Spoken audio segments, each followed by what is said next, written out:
Hi beautifuls, thanks for coming to another one of my videos. I know it's been a while. I have a hair change, cut and color, but I'm back now and hopefully I can start trying to post weekly like I was. I did have some videos recorded, but they didn't really turn out the way I wanted to. Audio was bad and stuff, so we just didn't post them. I didn't even edit them. I didn't touch them. I was like, I'm not going to deal with this. Work got busy, school got busy with finals, everything got out of order. So I'm here now and we're going to go into this video with a positive mindset. So today is January 1st, 2021.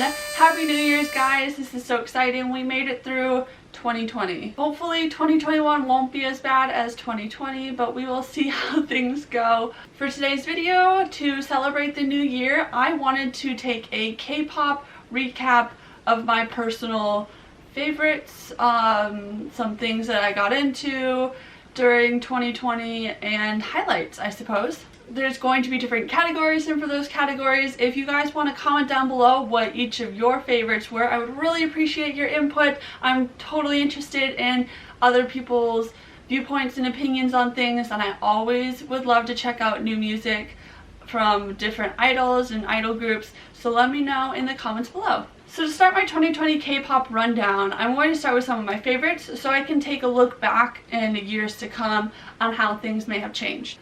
So 2020, my K-pop alt group is BTS.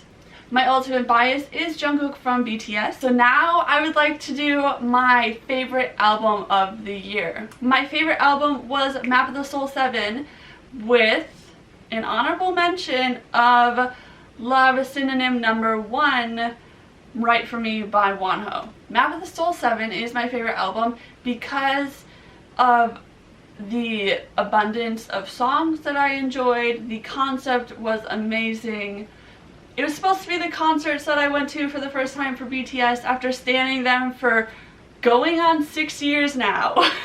It was supposed to be the concert I was gonna go see, but the album overall, I think, will always remind me of 2020, will always give me the same feelings I had the first time I listened to it.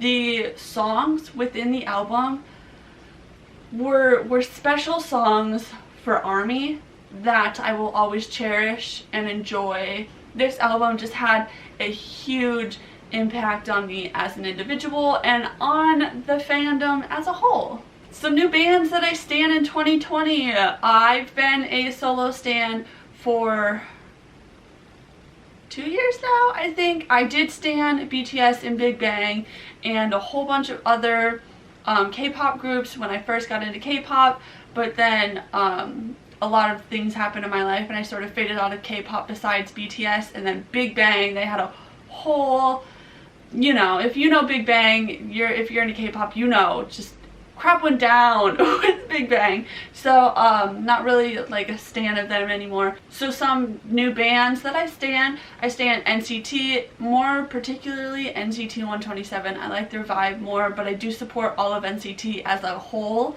And Stray Kids. I am a stan of Stray Kids. I would say they're probably my second favorite band after BTS. And as a solo artist, I stan Wonho and Taeyeon. So next on my K-pop rundown, we're going to do top 5 favorite songs.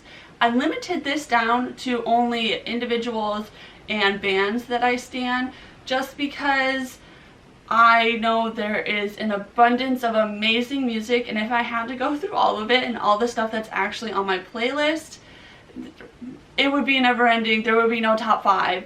As well as that, I limited it to songs that came out this year in particular. So number 1 favorite song of this year is We Are Bulletproof The Eternal by BTS in Map of the Soul 7. Second favorite song is God's Menu by Stray Kids in the Go Live album. Third favorite song is Backdoor by Stray Kids in Life album.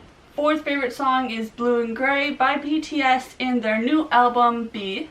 Fifth and final on the list is Losing You by Wonho from his first solo debut album, Love Synonym number 1, Right For Me. So some bands that I would like to get more into 2021 is TXT, Dreamcatcher, and G-Friend. I have some TXT albums that I do thoroughly enjoy. I believe I know about all of the members' names. It's just I haven't really watched a lot of videos or anything to really like get into them and say that I stan them. Dreamcatcher, I have a lot of their music. I don't know any of the members' names, but I do like that they're more of a band rather than a group, I suppose you could say. And G-Friend, I like a lot of their music. Their newest album, I don't know if it's their newest album actually, but their album, I believe it's called Labyrinth, was the first album that I listened to of theirs. Now I know this isn't necessarily K-pop, but I do want to mention this. My favorite K-drama of 2020. First, I'd like to say I want to put in a favorite K-drama that I watched in 2020 and then a favorite K-drama that I watched that is from 2020. So the favorite K-drama from 2020 that I watched is Crash Landing on You. The only critique I have for this is I don't really like how it ended. I don't know if it's just me, but it seemed weird. It seemed a little off. I don't know. I don't know how it could have ended any other way realistically, but it just seemed weird. But it was a good drama overall. I would recommend it. It is a lot of action, a lot of romance, like a lot of surprises. So I would recommend it to any first time K-drama watcher. Hi, Gabby in Post. So actually with Crash Landing on You, the two leads are actually dating. It was verified by Dispatch last night, and I don't know how I forgot that. I made this video after that was released, so I don't know how I forgot that, but that is pretty cool. So anyways, back to the video. And my favorite K-drama that I watched this year, although it's not necessarily from this year, is Strong Girl Bongsu. I really liked the romance development in Strong Girl Bongsu. There wasn't really like a realistic kind of storyline just because of the initial plot of Bongsu being like a really strong individual and like the history behind all of her family. So there's not like a point for it to be too realistic, and I liked the comedy part of it a lot, the romance development. I think the acting was amazing, and actually, if I'm not wrong, I believe the actors, the leads, actually had crushes on each other, although they never actually dated. And lastly, for my 2020 rundown, I would like to make some hopes and predictions for 2021. First, I would just like to say that I hope every group and solo artist all the success in the world, and I hope that they have a happy 2021, and I don't have any ill wishes towards any groups. Although I'm not a stan of Blackpink, I hope Rosé will release her solo song. I did watch the Blackpink, what's that called, documentary, so I do understand why it's been taking a little bit, but I hope soon she will release it. If I was a stan of Blackpink, Rosé, hands down, would be my bias. She is amazing. She's so sweet from that documentary that I watched. And I hope that she soon can get the confidence and comfortable feelings to release a solo song. This one's a doozy. I hope / predict G-Dragon will release something. He's been out of the military about a year, I think. Maybe less or more, give or take, about a year, give or take, and it is time for him to release something. I am G-Dragon. He was my bias wrecker in Big Bang, which is such like a weird term to use for such like a seasoned K-pop group, but he was amazing. He is amazing. He makes amazing music. His newest album that came out, I believe like 2 years ago. It had been 2 years ago. 2 years ago. I believe it was called Untitled. Masterpiece. It was so good. I love that album so much, and I am so excited for him to go and produce more music and release more music. Even if Big Bang doesn't release anything, which I would understand if they didn't, they've been through a lot.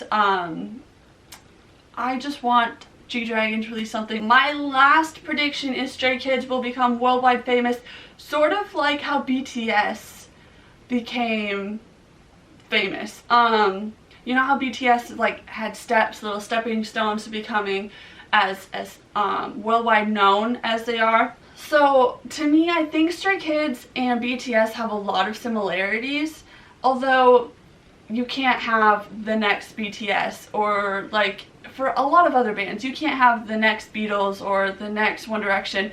Bands are all different. The only thing they have in common is that they are famous worldwide. That's the only thing they have in common. So I think Stray Kids will come to fame in a way that BTS did, but not being the next BTS and just taking those stepping stones to be worldwide famous. Okay guys, so that's it for today's video. Thank you for coming to see my 2020 K-pop rundown. If you like content like this, don't forget to hit that subscribe button and thumbs up. I would love to hear your opinions about all of the categories I had today in the comments below. Again, thank you so much for watching. Hopefully I will figure out how to post weekly or bi-weekly again. Just have to get the gears rolling. But anyways, thanks for watching, and I will see you in the next video. Bye!